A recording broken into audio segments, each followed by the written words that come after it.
таъмини фазои орому бехатар барои зиндагӣ ва кору фаъолияти мардуми осоишта бахусус сокинони минтақаҳои назди сарҳадӣ ба оромии марзи давлатӣ вобастагии зич дорад.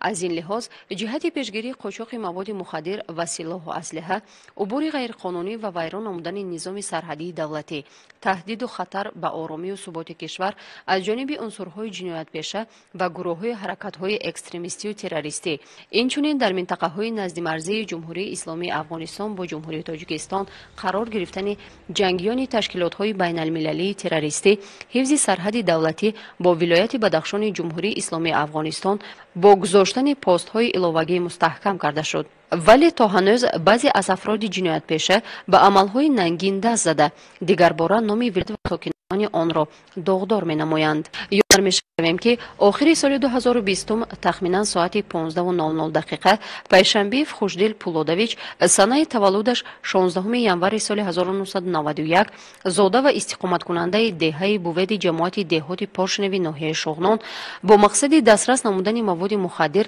тавассути аломати сарҳадии 183 қисми 2 қаноти чапи дидбонгоҳи сарҳадии қисми ҳарбии 0410 раёсати қушунҳои сарҳадии Кумитаи давлатии амнияти миллии ҷумҳурии Тоҷикистон дар вилояти Мухтори Кӯҳистони Бадахшон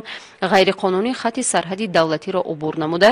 ба деҳаи Вризи вулусволии Шуғнони вилояти Бадахшони ҷумҳурии исломии Афғонистон гузашта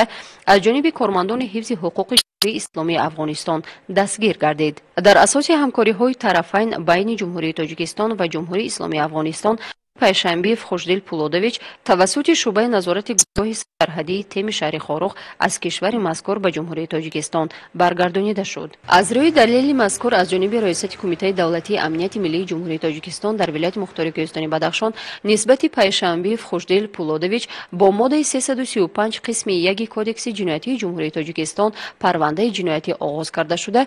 санаи 29 январи соли 2021 бо ҳукми суди ноҳияи Рошқала ном бурда ба муҳлати 2 солу 6 моҳ аз озодӣ маҳрум карда шуд. суд ҳукм кард панҷшанбеев Хушдил Пулодович бо моддаи 335 қисми 1 кодекс ҷиноятии ҷумҳурии Тоҷикистон гунаҳкор дониста шавад ва панҷшанбеев Хушдил Пулодович ҷазо дар намуди маҳрум сохтан аз озодӣ ба муддати 2 солу 6 моҳ бо эълон намудани ҷазо дар колонияи ислоҳӣ дорои низоми умумӣ ҷазо таъин карда шавад. қайд карда мешавад ки пайшанбиев Хушдил Пулодович дар маҳалли зист пайваста ба истеъмол ва паҳн намудани маводи мухаддир даст зада осоиштагии сокинонро халалдор менамуд. вобаста ба ҳолатҳои қайдшуда аз сокинони вилоят хоҳиш карда мешавад ки аз ҳолати мазкур хулоса бароварда ҳаёти осоиштагиро пеша намоянд, зеро ягон ҳаракати ғайриқонунӣ беҷазо намемонад.